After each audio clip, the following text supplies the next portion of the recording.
नमस्कार, आवाज इंडिया के खास कार्यक्रम आवाज चर्चा में आप सभी का स्वागत है। मैं हूं सीमा और आज हम बात करेंगे ऑपरेशन सिंदूर अब आगे क्या। 7 मई 2025 को भारत ने पाकिस्तान के नापाक इरादों को मिट्टी में मिलाने के लिए उनके 9 ठिकानों पर एयर स्ट्राइक की, जिसमें कई आतंकी मारे गए। हालांकि इसके बावजूद भी पाकिस्तान कहीं भी नसीहत लेते हुए रुक नहीं रहा है। पुंछ सेक्टर में लगातार सीजफायर का उल्लंघन करते हुए उसने गोलीबारी की, जहां पर 12 से 14 लोग मारे गए और 45 लोग घायल हुए। इसके बाद भारत की तरफ से भी कार्रवाई की गई और लाहौर, रावलपिंडी जैसे इलाकों में एक बार फिर वहां पर हमला किया।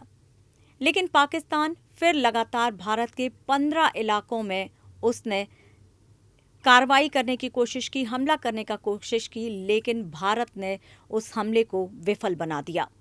इन सारी बातों को लेकर, इन सारी जानकारियों के साथ भारत में रक्षा मंत्री राजनाथ सिंह ने एक बैठक की और अपने सहयोगियों के साथ सर्वदलीय बैठक बुलाई और उसमें जितनी जानकारी साझा की जा सकती थी वो जानकारी साझा की। लेकिन सीधे तौर पर एक सवाल उन्होंने छोड़ दिया लोगों को, खास करके पाकिस्तान को सोचने के लिए कि ऑपरेशन सिंदूर जो है वो अभी खत्म नहीं हुआ है। इसी मुद्दे पर हम बातचीत करेंगे। हमारे साथ स्टूडियो में मौजूद हैं वरिष्ठ पत्रकार हरगोविंद विश्वकर्मा जी। हरगोविंद जी, आपका बहुत बहुत स्वागत है स्टूडियो में।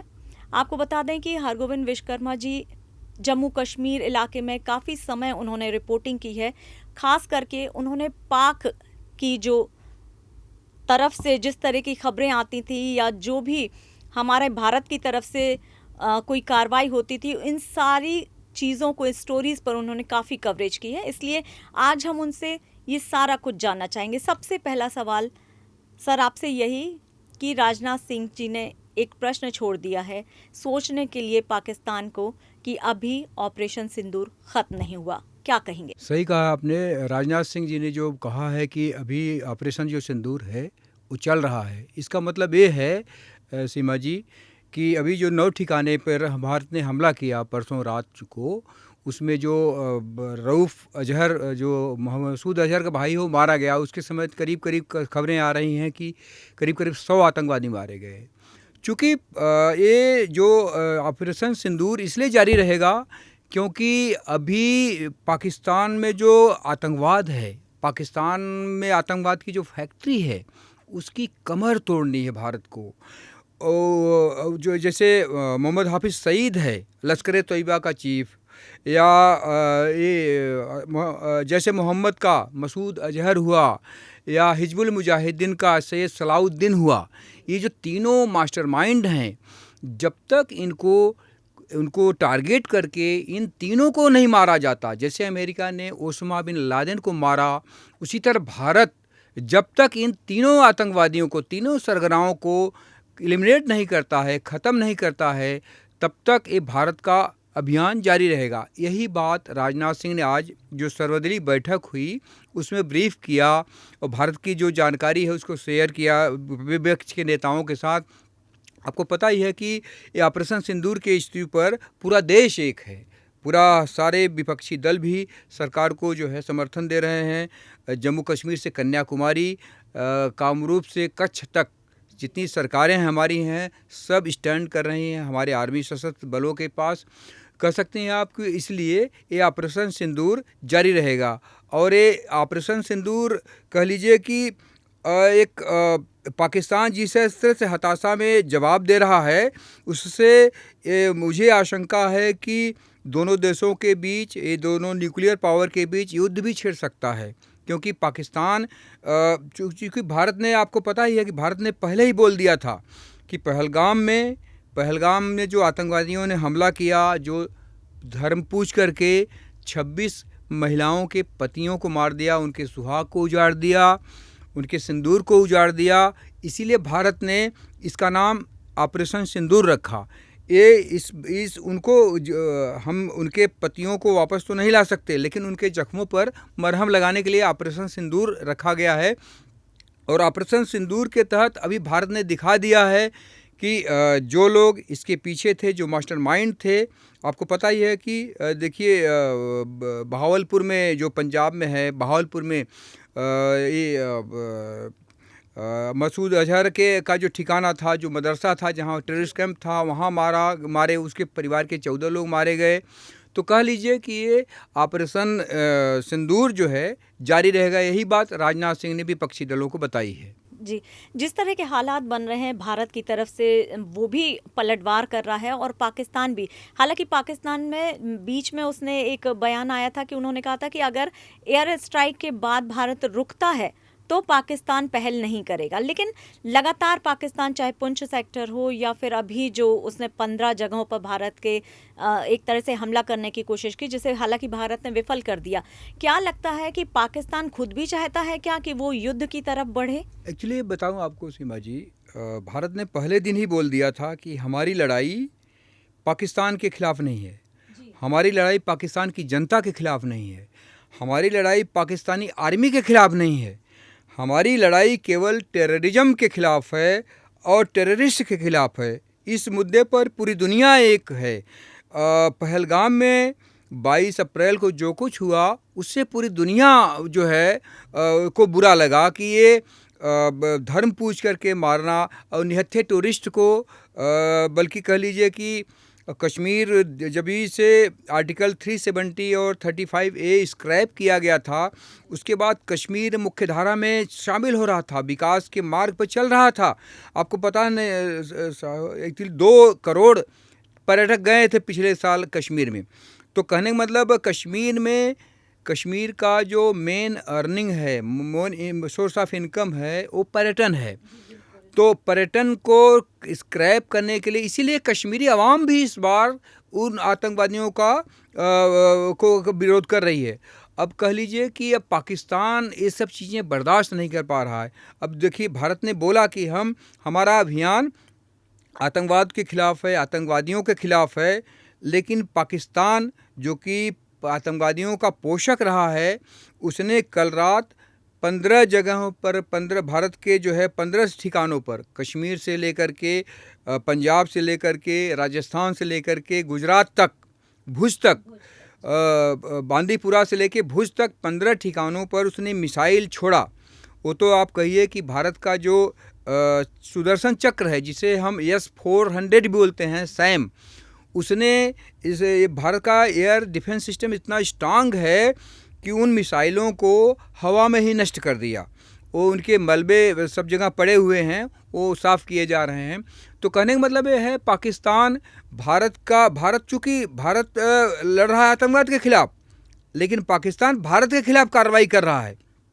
पाकिस्तान को आतंकवाद के खिलाफ कार्रवाई करनी चाहिए, लेकिन भारत के खिलाफ कार्रवाई कर रहा है।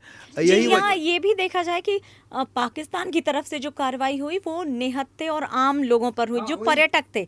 लेकिन भारत ने जो एयर स्ट्राइक की, उन्होंने एकदम छान के और एकदम सटीक तरीके से सिर्फ आतंकवादी ठिकानों को मारा। उसमें कोई भी सिविलियंस, एक भी किसी को इस तरह की कोई चोटें नहीं आई या किसी तरह से ये कहा जाए कि उनकी मौत हुई है। तो भारत जो भी कर रहा है वो सोच समझ के सिर्फ आतंकवाद के लिए कर रहा है, लेकिन पाकिस्तान तो बिना सोचे समझे लगातार जारी है, गोलीबारी भी कर रहा है। पाकिस्तान बौखला गया है, कह लीजिए, उसके समझ में नहीं आ रहा है। आपको पता ही होगा कि मीडिया रिपोर्ट देखेंगी तो पिछले 4-5 साल से पाकिस्तान जो है अस्थिर नेशन रहा है। वहाँ बहुत महंगाई है, गरीबी है, भुखमरी है, कह लीजिए। लेकिन अगर उनको जो है मुख्य अपना विकास ध्यान देना चाहिए, लेकिन पाकिस्तान जो है वो आतंकवादियों को पनाह देता है। और भारत ने बोला भारत ने आतंकवादियों को मारा, तो उसने हमारे यहाँ पुंछ में स्ट्राइक किया, क्रॉस बॉर्डर फायरिंग किया, जिसमें करीब कई घर नष्ट हुए।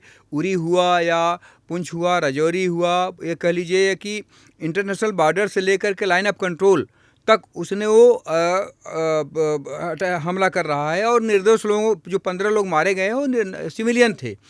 और भारत ने जो मारा है वो टेररिस्ट थे, या तो टेररिस्ट को ट्रेंड करने वाले थे।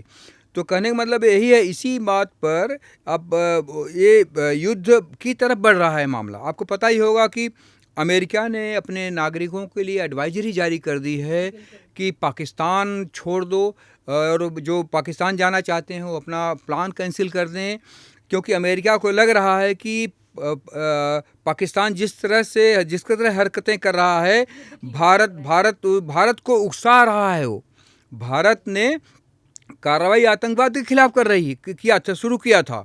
ऑपरेशन सिंदूर बेशुद्ध रूप से आतंकवाद के खिलाफ था। जो राजनाथ सिंह ने बताया कि जो है ऑपरेशन सिंदूर जारी रहेगा तो आतंकवादियों के खिलाफ जारी रहेगा। ये जो मसूद अजहर हुआ या मौलाना हाफिज़ सईद हुआ या सैयद सलाउद्दीन, ये जो आतंकवादी के आका हैं, इनको ख़त्म करने का हमारा अभियान चल रहा है। लेकिन इसमें पाकिस्तान कूद करके भारत के डिफेंस एस्टेब्लिशमेंट पे अटैक कर रहा है और सिविलियंस को टारगेट कर रहा है, तो भारत को मजबूरन जो है अपने अटैक करना। आपको देखे होंगे आप, अभी भारत ने जो जवाबी कार्रवाई की है उसमें जो लाहौर का एयर डिफेंस सिस्टम था वो तबाह हो गया है, और रावलपिंडी जो सेना का मुख्यालय है वहाँ एक स्टेडियम नष्ट हो गया है। ढेर सारी एक्चुअली पाकिस्तान में जो आ रहे हैं, रिपोर्ट आ रही है वहाँ से सोशल मीडिया के थ्रू या दूसरे माध्यम के थ्रू, वहाँ बताया जा रहा है कि बहुत भारी तबाही हुई है। तो कह लीजिए भारत की टेक्नोलॉजी इतनी ज़्यादा हो गई, इतनी एडवांस है कि पाकिस्तान कहीं ठहर ही नहीं सकता। अब जैसे अभी आपने एक बात की थी कि S-400 सैम, पहले तो कि ये एक अत्याधुनिक जो भी हथियार हम कहें, एयरक्राफ्ट कहें, अगर हम युद्ध की तरफ बढ़ रहे हैं तो क्या देखेंगे? परमाणु हथियारों के साथ, अत्याधुनिक हथियारों के साथ पाकिस्तान कहाँ है और भारत कहाँ है? एक्चुअली कह लीजिए कि पाकिस्तान का भारत से कोई मुकाबला ही नहीं है। वो पाकिस्तान का जो है, चाहे एयरफोर्स हो, इंडियन एयरफोर्स दुनिया की जो है इस समय तीसरी सबसे अच्छी एयरफोर्स है, और थल सेना हमारी जानते हैं आप, चीन के बाद सबसे बड़ी है। और हमारी नौसेना जो है, हमारी नेवी जो है वो भी बहुत ज़्यादा सक्षम है। हमारे पास इस ऐसे सबमरीन हैं। आपको पता ही है कि 1971 का जो युद्ध हुआ था उसमें आर्मी, एयरफोर्स और नेवी ने बहुत बढ़िया रोल अदा किया था। वहाँ जो कराची पूरा बंदरगाह को ही नष्ट कर दिया था, वही कराची का पोस्ट। तो कह लीजिए कि जो भारत और पाकिस्तान की अगर तुलना करें, अभी आपने जो कहा कि S-400 जिसे हम सुदर्शन चक्र बोलते हैं, तो इसका नाम सुदर्शन चक्र इसलिए रखा गया है ताकि सुदर्शन चक्र एक कोई भी कुछ आता है, कृष्ण जी विष्णु जी अपना उससे सुदर्शन चक्र छोड़ते हैं और उसको नष्ट कर देता है। तो उसी तरह आप देखेंगे कल जो है, आज रात को जो है पाकिस्तान ने जो 15 मिसाइल दागी कश्मीर से लेकर के भुज तक अलग अलग ठिकानों पर, तो उसको हमारे S-400 ने ही उसको, ये हमारा एयर डिफेंस सिस्टम है। ये इस तरह के एयर डिफेंस सिस्टम इस समय कह लीजिए कि इज़राइल, अमेरिका और रशिया के पास है। ये जो है किसी भी मिसाइल को रास्ते में ही निष्क्रिय कर देगा। पाकिस्तान ये हरकतें चाहे जितना करे, आप देखेंगी भले गोला बारूद से हमारे यहाँ जो पुंछ में या उरी में नुकसान पहुँचाया है, लेकिन हवाई मार्ग से पाकिस्तान कुछ नहीं कर पाएगा। जो उसके पास ढेर सारी मिसाइल दावा करते हैं कि हैं, लेकिन वो उनकी मिसाइल, भारत का जो एयर डिफेंस सिस्टम है वो उसको फेल कर देगा। आपको पता ही है कि इससे पहले इस तरह की चीज़ें सुनते थे हम, इजराइल का जो युद्ध चल रहा है गाज़ा में, ईरान ने एक साथ ढेर सारे मिसाइल छोड़ दिए थे, तो लेकिन जो इजराइल का जो डिफेंस सिस्टम है उसने सबको जो है डिस्ट्रॉय कर दिया। तो कहने का मतलब है, भारत इस समय, भारत की जो है थल सेना हो, भारत की नेवी हो, भारत का एयरफोर्स हो, अभी तो आपको पता है कि रफ़ाइल हमारे बेड़े में शामिल हो गया है, मिराज 2000 है ही है, MiG-29 और तेजस है भारत का। तो कह लीजिए कि राजनाथ सिंह ने एक और बहुत महत्वपूर्ण बात कही कि 2014 में जब NDA की सरकार आई, नरेंद्र मोदी जो प्राइम मिनिस्टर हुए, तो उस समय एक तय किया गया कि सामरिक मामलों में हमको आत्मनिर्भर होना है। हमको युद्ध जो हम इम्पोर्ट करते थे वो ख़त्म करना है। हम जो है मिसाइल हमको यहाँ बनाना है। आपको पता ही है कि हमारा इसरो इस बारे में बहुत बड़ा काम कर रहा है। हम अभी तक पूरे पाकिस्तान को यहीं से तबाह कर सकते हैं। हमारे पास हमारी मिसाइल ये 5000 किलोमीटर की क्षमता हमारे पास है, तो पूरा पाकिस्तान आता है उस रेंज में। तो कहने का मतलब ये है, भारत ने आत्मनिर्भर बनाया, भारत के रफ़ाल भी आया, तो और जो उसके जो और पुर्जे वगैरह हैं वो इंडिया में बन रहे हैं। तो कहने का मतलब यह है कि भारत सामरिक दृष्टि से, हमला करने की दृष्टि से और हमला को रोकने की दृष्टि से एकदम सक्षम है। आपको बताऊं कि पहले जब आज़ाद हुआ भारत, तो हम बड़े शांतिप्रिय देश रहे हैं। हम किसी पर हमला नहीं करते हैं, और हम चाहते हैं कि शांतिपूर्ण रहे लोग, इंसान की तरह रहें, अपनी तरक्की करें, जो इंसान के रूप में जो उनको जीवन मिला है शांतिपूर्वक गुजारें। लेकिन हमारा जो पाकिस्तान, पड़ोसी पाकिस्तान है, वहाँ इस्लामिक सरकार है। अब उन लोगों के दिमाग में पता नहीं फितूर भरा रहता है, तो इस वजह से वो हरकतें करते रहते हैं।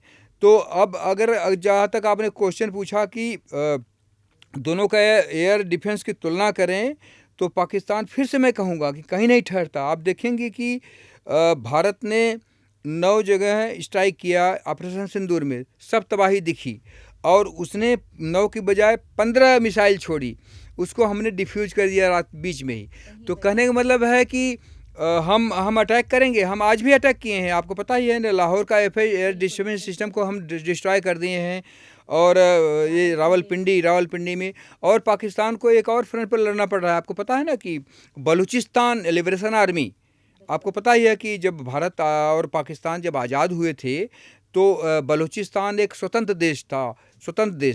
तो बलूचिस्तान के लोग तो भारत में मिलना चाहते थे, लेकिन पाकिस्तान ने जो है ये मोहम्मद अली जिन्ना और मोहम्मद अली जो वहाँ के प्राइम मिनिस्टर थे, जिन्ना और उनके प्राइम मिनिस्टर ने वहाँ अटैक करके उस पर कब्जा कर लिया।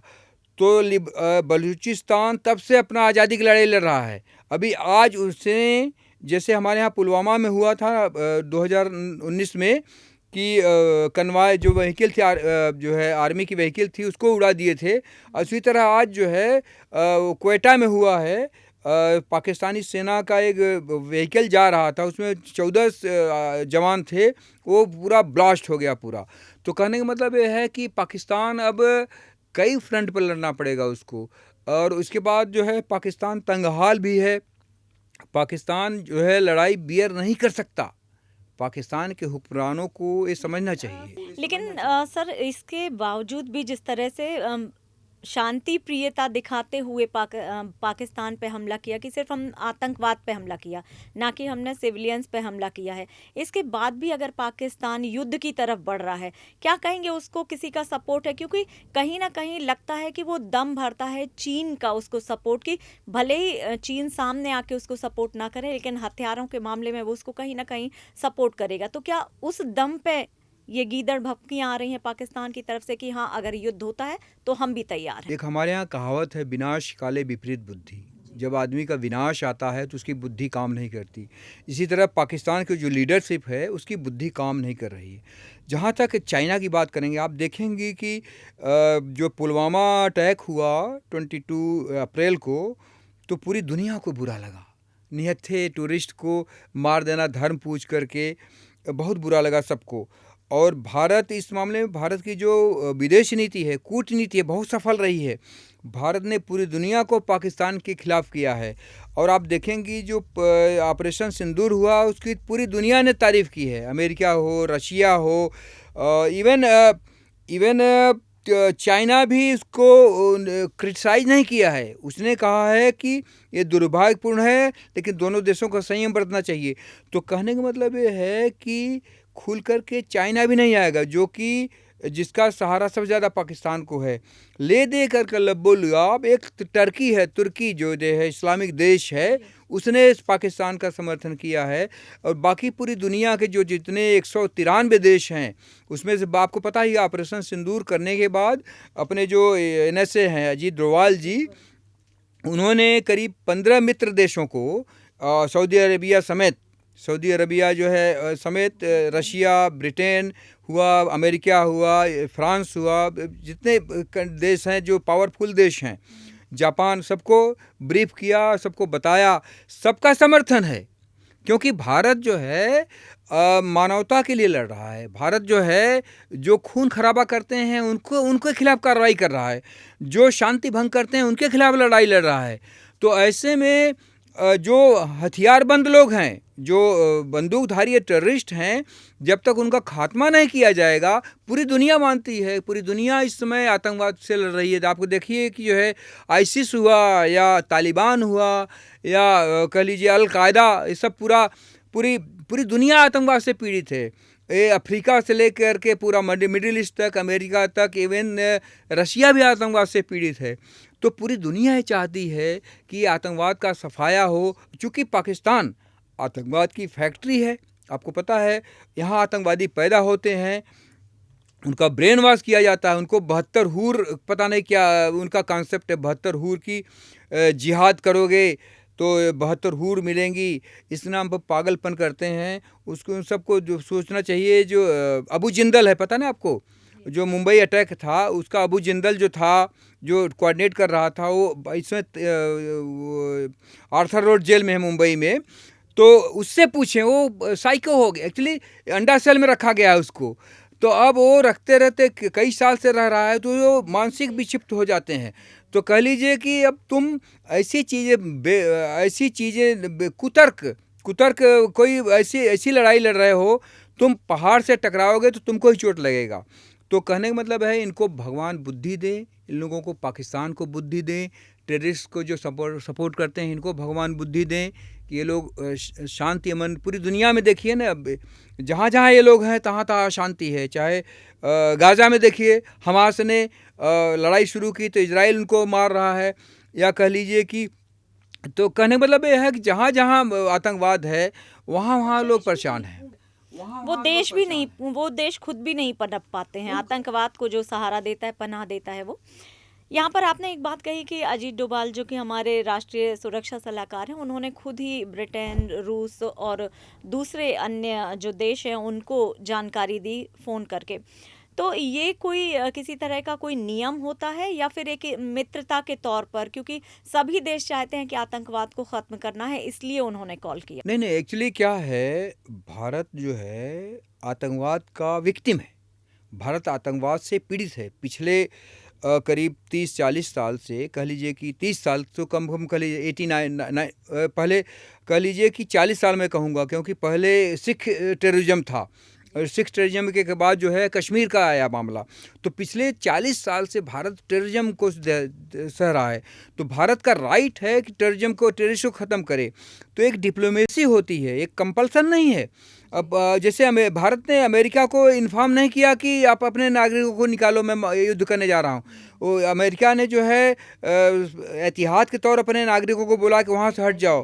तो उसी तहत जो है अजीत डोभाल जो है, जो ऑपरेशन सिंदूर हुआ, उसके बाद उन्होंने कन्वे करने के लिए कि डिप्लोमेसी होती है एक, हमको, ताकि कोई देश हमको बुरा न समझे, हम ट्रांसपेरेंसी रहते हैं। हम बता दिए हैं सबको कि हम जो है कार्रवाई जो कर रहे हैं, आतंकवाद के खिलाफ कार्रवाई कर रहे हैं, हम आतंकवादियों के खिलाफ कार्रवाई कर रहे हैं, हम सिविलियन के खिलाफ कार्रवाई नहीं कर रहे हैं, हम किसी देश के खिलाफ नहीं कार्रवाई कर रहे हैं, हम किसी आर्मी के खिलाफ कार्रवाई नहीं कर रहे हैं। इसी नीति के तहत, इसी कूटनीति के तहत अजीत डोभाल ने जो संबंधित देशों, हमारे जो देश हैं उनके एनएसए से बात किया। इसके अलावा हमारे विदेश मंत्री एस जयशंकर हैं, वो भी लोगों से संपर्क कर रहे हैं। इसके अलावा आप पता है आपको, पिछले करीब 15-20 साल से भारत की विदेश नीति भी बहुत इफ़ेक्टिव रही है। तो हम दुनिया को समझाने में कामयाब रहे हैं कि पाकिस्तान एक आतंकवादी देश है, पाकिस्तान एक आतंकवाद की फैक्ट्री है, उसको नष्ट करना ज़रूरी है। इसलिए दुनिया भी चाहती है कि आतंकवाद पाकिस्तान से एकदम समूल नष्ट हो। तो इसलिए मैं कहूँगा कि ये तो भारत के लिए गोल्डन चांस है। भारत को अब जो है, जब तक मैं बोला ना आपको, सैयद सलाउद्दीन हुए या मोहम्मद हाफिज सईद हुआ या मसूद अजहर हुआ, जब तक इन तीनों को नहीं मार देता भारत, जैसे अमेरिका ने उस्मा बिन लादेन को मार दिया, उसी तरह अल जवाहिरी को मार दिया, उसी तरह जो है भारत को इन तीनों सरगनाओं को मार करके, जितने कैंप हैं, चाहे पीओके में है, पाकिस्तान ऑक्युपाइड कश्मीर में हो, चाहे वो पंजाब में है, चाहे वो बलूचिस्तान में हो, चाहे नॉर्थ ईस्ट में हो, चाहे सिंध में हो, चाहे जहाँ हो, सबको आइडेंटिफाई करके, अब पता ना आपको, सारी सूचनाएं भारत के पास हैं।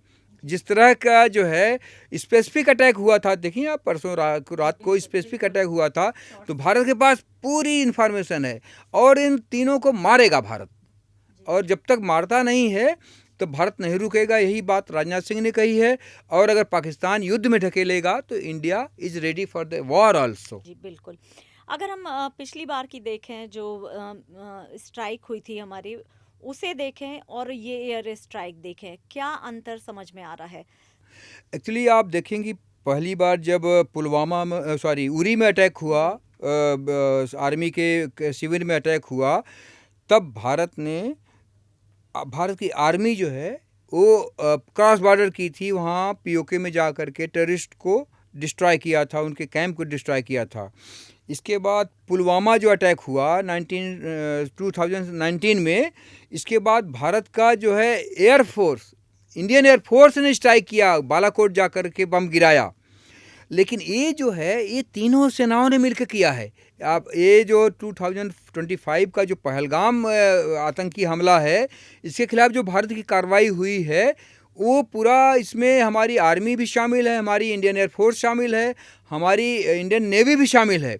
तो कह लीजिए कि, और इसके अलावा आपको पता है कि इस बार हमारे विमानों ने कोई क्रॉस बॉर्डर नहीं किया, उस पार नहीं गए। हमारा रफाल जो है यहीं से टारगेटेड मिसाइल से अटैक किया। वो तीनों 9 जगह जो है, जहाँ जहाँ आतंकवादी के शिविर थे, वो मदरसे के रूप में थे। दिखाने के लिए पाकिस्तान बता रहा है कि ये मस्जिद था, लेकिन मस्जिद था तो मदरसा था, तो वहाँ टेररिस्ट कैंप भी था। तो अगर मस्जिद में टेररिस्ट कैंप चलाओगे तो भारत मस्जिद को भी नष्ट कर देगा। वही भारत ने किया है। अगर तुमको जो है ये धर्म की आड़ लेने के लिए मस्जिदों में जो है टेररिस्ट कैंप चलाते हैं, जहाँ जितने, अब मैं बताऊँ आपको, मैं तो 3 साल कश्मीर में रहा हूँ, मैं देखा हूँ कि जितने टेररिस्ट कैंप हैं, वो कोई मस्जिद है, वो मस्जिद पहले बनाते हैं, वहाँ मस्जिद के नाम पर, धर्म के नाम पर, इस्लाम के आड़ में, इस्लाम का नाम लेकर के वो टेररिस्ट को तैयार करते हैं, टेररिस्ट को ट्रेंड करते हैं, उनका ब्रेन वॉश करते हैं। आपको पता है कि जम्मू कश्मीर के जो युवक हैं, जो बेरोजगार युवक हैं, उनको पकड़ते हैं, उनको पैसा देते हैं। ISI जो पाकिस्तानी की जो एजेंसी है, वो सैलरी देती है, आतंकवादियों को विधिवत सैलरी देती है, वहाँ सैलरी दे करके उनको रिक्रूटमेंट करती है। वो भी मजबूरीवश, और हाँ, वो वहाँ जो है उनके जो है गरीबी का फ़ायदा उठाती है। कह लीजिए कि अब वही चीज़ भारत दूर कर रहा था। अभी आपको देखेंगी वहाँ गरीबी कैसे दूर होगी, क्योंकि वहाँ पर्यटन अगर पनपेगा, वहाँ कृषि का बढ़िया होगा। आर्टिकल 370 हटाने के बाद वहाँ फैक्ट्रियाँ भी लगाई जा सकेंगी, तो वहाँ लोगों को रोज़गार मिलेगा, नौकरी मिलेगी। भारत यही कर रहा था पिछले 5-6 साल से, हम यही कर रहे थे। आप देखेंगे कि आतंकवादी घटनाएं कम हो गई थी, वहाँ टूरिस्ट जा रहे थे। आपको बताया ना कि 2 करोड़ टूरिस्ट पिछले साल गए थे। इस साल ये आंकड़ा और बढ़ने वाला था। केवल जो बैसारन वैली में जो 26 लोगों को मारा, उसमें वहाँ 2000 लोग थे। मतलब इतने ज़्यादा टूरिस्ट लोग। हमारे जो कुछ मित्र थे हॉलैंड से आए थे, वो लोग डर रहे थे कश्मीर जाने से। तो हमने कहा नहीं जी, कश्मीर जाइए, आप शांतिपूर्ण है। वो लोग गए, करीब 4-5 दिन घूमे सब जगह, गुलमर्ग हुआ, सोनमर्ग हुआ, पूरा वहाँ लेह तक गए, सब घूमे, बहुत इन्जॉय किए। लेकिन अब वो बोल रहे हैं यार हम लोग वहाँ गए तो अभी अच्छा हुआ हम लोग बच गए। अब जो है अचानक बताना आपको, जिस दिन 22 अप्रैल के बाद वहाँ एकदम से कम हो गया। वहाँ जो है फ्लो ऑफ टूरिस्ट जो है एकदम कम हो गया। तो कह लीजिए कि ये जो है बहुत बड़ा लॉस है जम्मू कश्मीर के लिए, राज्य के लिए। वो इस तरह के अटैक से फिर वो जितना आगे आता है उतना फिर वापस पीछे चला जाता है, और पर्यटन पर सीधा असर उसका पड़ेगा। एक समय की थोड़ी कमी है, एक लास्ट सवाल आपसे कम शब्दों में चाहेंगे कि सिंधु जल संधि क्या थी, और दूसरी बात कि अभी इस कार्यक्रम के पहले जो खबर आ रही थी वो ये कि सलाल बांध के 5 गेट खोल दिए गए हैं। कितना फर्क पड़ेगा इससे? एक्चुअली क्या है, सिंधु जल संधि भारत के पाकिस्तान के बीच हुआ था 1960 में। इस पर पंडित जवाहरलाल नेहरू और अयूब खान, वहाँ के जनरल जो प्रेसिडेंट थे, उन्होंने सिग्नेचर किया था। तो सिंधु जल संधि के तहत ये था कि वैसे जम्मू कश्मीर में 2 दर्जन नदियाँ हैं, लेकिन मेन रूप से जम्मू कश्मीर पंजाब में 6 नदियाँ हैं, रावी, ब्यास, सतलुज और चिनाब, झेलम और सिंधु। तो इन नदियों को 6 नदियों को 2 भाग में बांटा गया है, एक पूर्वी क्षेत्र की नदी, एक पश्चिम क्षेत्र की नदी। पूर्वी क्षेत्र में रावी, ब्यास, सतलुज आती हैं, इनका पानी भारत इस्तेमाल करता है, और ये जो चिनाब, झेलम और सिंधु, इनका पानी पाकिस्तान इस्तेमाल करता है। कुल मिलाकर इस समय ये संधि थी कि ये सिंधु, चिनाब, सिंधु और झेलम का पानी पाकिस्तान इस्तेमाल करेगा, लेकिन ये नदियाँ भारत के में बहती हैं। और इस संधि हुई थी तो ये हुआ था कि दोनों देश दोस्ताना माहौल में रखेंगे ये, लेकिन वो जो संधि 1960 में हुई थी, उसके बाद पाकिस्तान 2 युद्ध छेड़ चुका है, 1965 का, 1971 का, और कारगिल युद्ध, सेमी युद्ध कह सकते हैं कारगिल का। तो कहने का मतलब भारत ने इसीलिए स्क्रैप किया है कि अब पाकिस्तान चूँकि दोस्त नहीं रहा तो हम पानी क्यों दें अपना।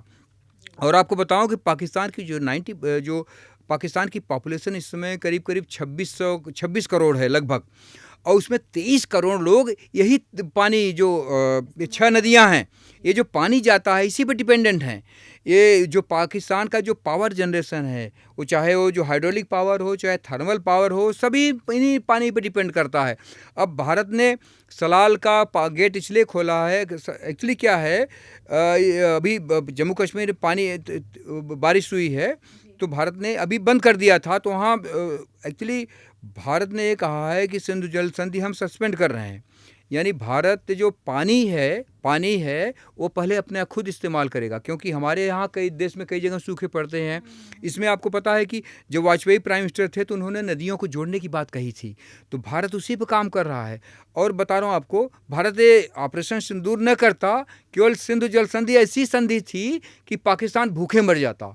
तो कह लीजिए कि सिंधु जल संधि भारत ने सस्पेंड किया है, उसी के नतीजा हुआ पाकिस्तान बौखलाया हुआ है, और हो सकता है कि वो देर सवेर हमारे बांधों पर अगर हमला करे। अगर बांधों पर हमला करता है तो उसका जो मेन बांध है जो सिंधु नदी पर है, उसको भारत डिस्ट्रॉय कर देगा और पाकिस्तान डूब के मर जाएगा। बताइए, इतनी सारी परेशानियों के बावजूद पाकिस्तान इतने नापाक इरादे रख रहा है, और उसके बावजूद भी वो भारत जब सिर्फ आतंक को ख़त्म करने की बात कर रहा है तो वो हमारे आम लोगों को मारने से पीछे नहीं हट रहा है।